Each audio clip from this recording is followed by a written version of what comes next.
Hello, hi అందరికీ నమస్తే. అమ్మ అని పిలవకముందే ఒక పసి హృదయాన్ని, ఒక తల్లి ఆశని చంపేసిర్రు కొంతమంది రాక్షసులు. అసలు మనం మనుషులమా? మనుషుల రూపంలో ఉన్న రాక్షసులమా? యావత్ తెలంగాణ రాష్ట్రం కన్నీళ్లు పెట్టుకునే పరిస్థితి.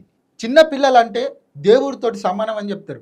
అలాంటి ఒక దేవాలయంలో 2 నెలల చిన్నారిని చాలా కిరాతకంగా కాళ్ళతోటి తన్ని తన ప్రాణాన్ని బలిగోరిరు కొంతమంది రాక్షసులు. ఇది నాగర్ కర్నూలు జిల్లాలో జరిగింది. సో నేను దీని గురించి మీకు బ్రీఫ్గా ఎక్స్ప్లెయిన్ చేసే ప్రయత్నం చేస్తా. మనతో పాటు సీనియర్ జర్నలిస్ట్ ప్రసాద్ అన్న ఉన్నాడు. అన్నని అడిగి తెలుసుకుందాం. అన్న నమస్తే. అన్న, అసలు ఏం జరిగింది నాగర్ కర్నూలులో? ఒక 2 నెలల పాపని అంత కిరాతకంగా, అంత ఘోరంగా ఆ చిన్న తల్లి ప్రాణాన్ని బలిగోరిరు. అసలు ఎలా జరిగింది అది? అది అసలు నాగర్ కర్నూలు జిల్లా మానవత్వమే మంటగలిసింది. దేవుడి సాక్షిగా రక్తపాతం.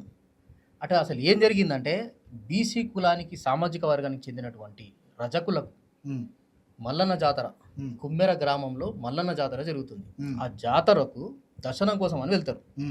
వెళ్తున్న క్రమంలో ఆ గుడి నిర్వాహకులు ఎవరైతే ఉంటారో, శ్రీనివాస్ రెడ్డి ఎవరైతే అగ్రకులస్తులు ఉంటారో, వాళ్ళు ఏం చేస్తారంటే వాళ్ళని, మీరు కూడా టికెట్ తీసుకోవాలని వాళ్ళకి చెప్తారు. అరే మేము పొద్దున్న లేస్తే గుడి పనులలో ఉంటాము, క్లీనింగ్ చేస్తాము, పండగలు వస్తే గుడికి పెయింటింగ్ చేపిస్తాము, మేము కూడా టికెట్ తీసుకోవాలా అని క్వశ్చన్ చేస్తారు.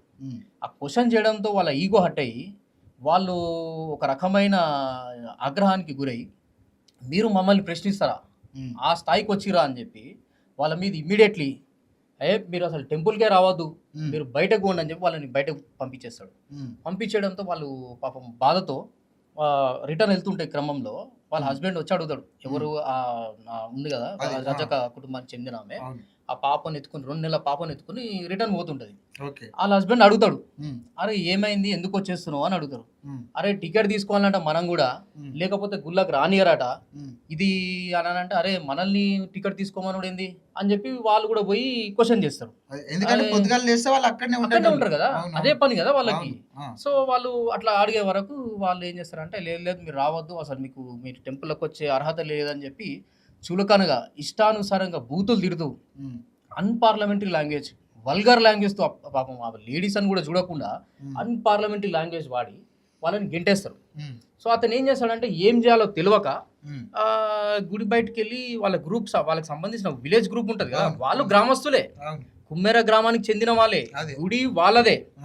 వాళ్ళు ఏం చేస్తాడంటే బయటకు మెసేజ్ పెడతాడు, ఎవరికి చెప్పుకోవాలి అర్థం కాక ఓ మెసేజ్ పెడతాడు. ఆ మెసేజ్ ఏమవుతుంది అంటే, ఈ రెడ్డి వాళ్ళు ఇలా అందరు గ్రూప్లో ఉంటారు కదా, వాళ్ళందరూ చూసి, అరే వీడు ఇట్లా కాదు, వీడు మనకే మెసేజ్లు పెట్టే అంత ఇది అయిపోయింది అని చెప్పి ఇమ్మీడియట్లీ వాళ్ళందరిని పిలిపించుకుంటారు. ఇక గ్రామానికి సంబంధించిన సర్పంచ్ కూడా ఉంటాడు కదా, తుకారాం రెడ్డి అని చెప్పి, వాళ్ళు ఇక వాళ్ళ కొడుకు అంతా రెడ్డిస్ అంతా జమ అయిపోతారు. ఇక జమ అయిపోయి ఏం చేస్తారంటే, ఈ ఎవరైతే రజక కులానికి చెందిన వాళ్ళని ఆ మెసేజ్ పెట్టిన అతన్ని లోపలికి పిలుస్తారు, రూమ్ లోపలికి పిలిచి బంధించి ఇష్టానుసారంగా పొట్టు కొడతారు. ఇక కొట్టే వరకు వాళ్ళ ఈ అమ్మాయి ఉంటుంది కదా, వాళ్ళ భార్య, ఆ పాప వెళ్ళి వాళ్ళ కాళ్ళ మీద పడి, ఇట్లా అరే అట్లా కాదు, మా పాప మొహం చూసినా కనీసం వదిలేయండి అదే అని చెప్పి వేడుకుంటుంటారు. వాళ్ళు అది కూడా కనుకరించకుండా పాపని ఒక తన్ను తంతే అక్కడ పోయి పడుతుంది. అరే ఏంది అని చెప్పి పోయి చూసే లోపల పాప అసలు స్పృహ కోల్పోయి అసలు సెన్స్ ఉండదు. ఇక ఎంత దారుణం అన్నా, కొన్ని మనం విజువల్స్ చూస్తే కూడా అసలు ఎంత కిరాతకంగా ఉంటాయి. వస్తే ఇక వాళ్ళు పాపం ఇమ్మీడియట్లీ 100కి డైల్ చేస్తారు. వాళ్ళు డైల్ చేస్తే 100 పోలీసు వాళ్ళు వచ్చి కూడా వాళ్ళకి కనీసం రెస్పాండ్ గారు. ఎందుకు గారు? అగ్రకులస్తులు కదా మెయింటైన్ చేసేది, వాళ్ళు రెస్పాండ్ గారు. ఇక కాకపోయే వరకు ఇది కాదని చెప్పి పాపం తీసుకుని హుటాహుటిన హాస్పిటల్కి వెళ్ళిపోతారు. వాళ్ళు హాస్పిటల్ పోయి ఇది చేసి మా పాపం వాళ్ళ ఆపన్లో ఉంటే, మొన్న రీసెంట్గా నిన్న 3 రోజులు పాపం మా అమ్మాయి మృత్యుతో పోరాడి నిన్న మరణిస్తుంది. పాపం చాలా బాధ అనిపిస్తుంది. చూసామన్నా కొన్ని పసిపాపనే 2 నెలల చిన్న పసికందు చనిపోతుంది, మరణిస్తుంది. మరణించడంతో ఇక వాళ్ళు పోలీస్ స్టేషన్లో కూడా వాళ్ళకి ఏం న్యాయం జరగదు. అంటే ఇందులో ఇప్పుడు మిస్టేక్ పోలీసు వాళ్ళది కూడా అని చెప్పొచ్చు కదా. ఇప్పుడు వీళ్ళు ఇచ్చిన కంప్లైంట్ ఏమో తీసుకోలే, అదే వాళ్ళు ఏం చేసిరు, దాన్ని ఆ కంప్లైంట్ ని కోర్టుకి రిఫర్ చేసిరు. అరే ఇట్లా జరిగింది, ఇట్లా సో అండ్ సో పాప ఇష్యూ కదా అని చెప్పి వాళ్ళు కోర్టుకి రిఫర్ చేసిరు. కానీ వీళ్ళు ఇన్ఫర్మేషన్ పోలీస్ స్టేషన్కి రాగానే వీళ్ళకంటే ముందు శ్రీనివాస్ రెడ్డి, తుకారాం రెడ్డి, వీళ్ళు ఎవరైతే రెడ్డి సామాజిక వర్గానికి చెందిన వాళ్ళు ఉంటారో వాళ్ళకి సంబంధించిన ఎఫ్ఐఆర్ బుక్ చేస్తాడు, వీళ్ళది మాత్రం బుక్ చేయడు. అరే ఇదేంది అని అంటే, మేము కోర్టుకు పెట్టినాం, నిన్న మల్లన్న కూడా దాని మీద అవును. వెళ్ళి అక్కడికి వెళ్ళి వాళ్ళు కూడా మాట్లాడడం జరిగింది. విశారదన్ సార్ కూడా వెళ్ళడం విశారదన్ జరిగింది. సార్ కూడా వెళ్ళడం జరిగింది. వాళ్ళందరూ కూడా అక్కడ వెళ్ళి పెద్ద దీన్ని ఇది చేసి నడిపిస్తున్నారు.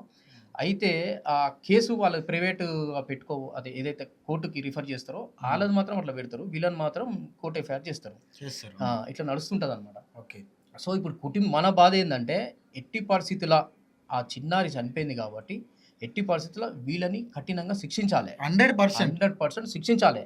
ఇప్పుడు మొన్న పోక్సో చిన్న చిన్న పిల్లలని రేప్ చేసి పాపం చిన్న ఇది జరిగితే సంఘటన జరిగితే కోర్టు సుమోటో ఒక కేసు ఎట్లా తీసుకుంటుందో అట్లనే ఈ కేసు కూడా తీసుకుని నిందితులని కఠినంగా కఠినంగా శిక్షించాలని మనం డిమాండ్ చేస్తాం. 100% డిమాండ్ చేస్తాం అన్న. ఇంకొకటి, ఇప్పుడు పోలీసులు అంటే రక్షక భటులు అంటారు కదా, మరి వీళ్ళు ఎవరికి రక్షణ ఇస్తున్నారు? అసలు అగ్రకులాలకు రక్షణ ఇస్తున్నారు.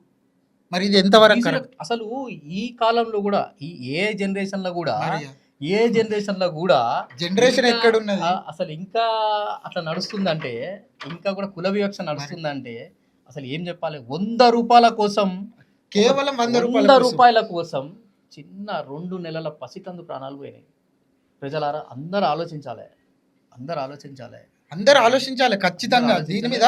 ఇప్పుడు ఈ రోజు వాళ్ళకి జరిగిందన్న, రేపు ఇంకొకరికి జరగదని 100% జరుగుతుంది.